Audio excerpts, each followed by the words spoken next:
যারা মানুষের ক্ষতি করার জন্য এরকম জাদু করে তাদের বিরুদ্ধে আল্লাহ তাআলা পবিত্র কোরআনে কি বলেছেন?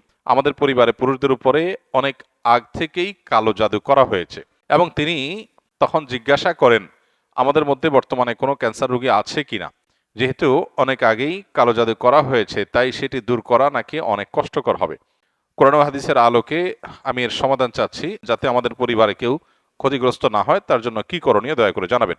দেখুন, ব্ল্যাক ম্যাজিকের সাথে ক্যান্সারের একটা যোগসূত্রের কথা অনেক অভিজ্ঞ এবং নির্ভরযোগ্য রাকিদের কাছ থেকে আমি শুনেছি। তারা তাদের অভিজ্ঞতার কথা বলেছে যে ক্যান্সারের মতো দুরারোগ্য ব্যাধি এর সাথে ব্ল্যাক ম্যাজিকের কানেকশন অনেক বেশি। কিন্তু এখানে যেটা বলা হলো যে কোনো ব্যক্তির নাম পিতার নাম জেনে ওই বংশের সবাই ডায়াগনোসিস করা হচ্ছে, অনেক নির্ভরযোগ্য রাকিদের মতে এটা সঠিক নয় এবং এই পদ্ধতিটা মূলত রুকিয়ায়ে শরঈয়া বা শরিয়া সম্মত যে রুকিয়া তার মধ্যে এই পদ্ধতিটা পড়ে না।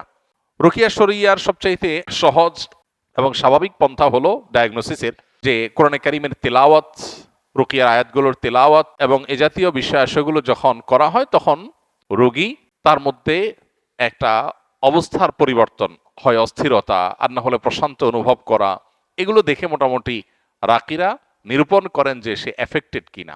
আরো নানাবিধ উপায় আছে, এটা তার মধ্যে একটা। তো এই যে নাম বাপের নাম জেনে পুরা গোষ্ঠীর ডায়াগনোসিস করা, দূর থেকে শুধুমাত্র এই নাম দিয়ে ডায়াগনোসিস করা, এটাকে রুকিয়া শরঈয়ার সাথে জড়িত রাকিরা সঠিক বলেন না। এটা হলো একটা কথা। দ্বিতীয় কথা হলো যে আমরা আত্মরক্ষা কিভাবে করতে পারবো। সকাল সন্ধ্যার দোয়া এবং জিকির, এটা যাতে কোনো অবস্থাতে মিস না হয়। বিশেষ করে সকাল সন্ধ্যা দোয়া জিকিরের মধ্যে রক্ষা কবচ যে দোয়া জিকিরগুলো আছে এগুলো কিন্তু খুবই গুরুত্বপূর্ণ। তিন কুল, বিসমিল্লাহিল্লাযী লা ইয়াদুররু মা ইসমিহি, তারপরে আপনার হাসবিয়াল্লাহু লা ইলাহা ইল্লাহু, আয়াতুল কুরসি, এই রক্ষা কবচ আমলগুলো বিশেষভাবে পালনীয় সকাল সন্ধ্যায়। এটা যদি নিয়মিত কেউ করে আল্লাহ তাআলা তাকে হেফাজত রাখবেন। সুন্নাহসম্মত রোজাগুলোর বৃহস্পতিবার, বিশেষ করে চাঁদের 13, 14, 15 ব্ল্যাক ম্যাজিক থেকে বাঁচার জন্য এই 3 দিনের রোজা খুবই গুরুত্বপূর্ণ।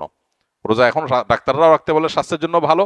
নবী সাল্লাল্লাহু আলাইহি ওয়াসাল্লাম বহু আগে বলে গেছেন, এখন সেটার নানা স্বাস্থ্যগত উপকারী দিকও আমরা জানতে পারছি।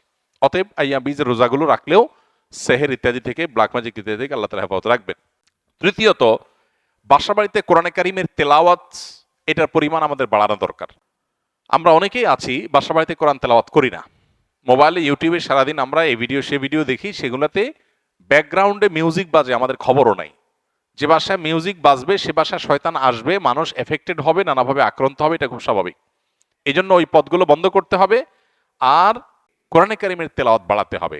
শুধু তেলাওয়াত না, সরবে তেলাওয়াত, উচ্চস্বরে তেলাওয়াত। উচ্চস্বরে বলতে চিৎকার চেঁচামেচি আমি বলছি না, যতটুকু শব্দ দিয়ে স্বাভাবিকভাবে তেলাওয়াত করা যায় বাসার বাড়িতে ততটুকু তেলাওয়াত। এটা আজকাল উঠে গেছে।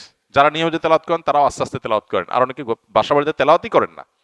তো এই কাজগুলো আমাদের নিয়মিত করা দরকার।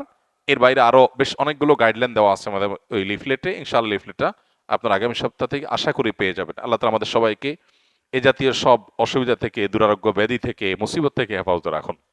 বেশ কিছুদিন আগে আমার পরিবারের একজন সদস্য জাদুগ্রস্ত হয়েছিল। তখন আমার এবং আমার পরিবারের সদস্যদের রুকিয়া সম্পর্কে তেমন সঠিক ধারণা ছিল না। রোগীর অবস্থা খুবই ভয়ঙ্কর এবং অস্বাভাবিক হওয়ায় ইচ্ছা না থাকার পরেও কবিরাজের কাছে নিয়ে যেতে হয়। কবিরাজ থাকার ঘরে এবং রোগীর শরীরে রাখার জন্য কিছু তাবিজ দেয়।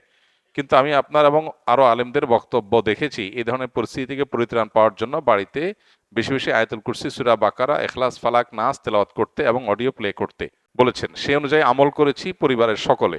প্রথম রোগী কোরআন তেলাওয়াত শুনতেই পারতো না। ধীরে ধীরে আল্লাহর রহমতে সে এখন পরিপূর্ণ সুস্থ স্বাভাবিক আছে।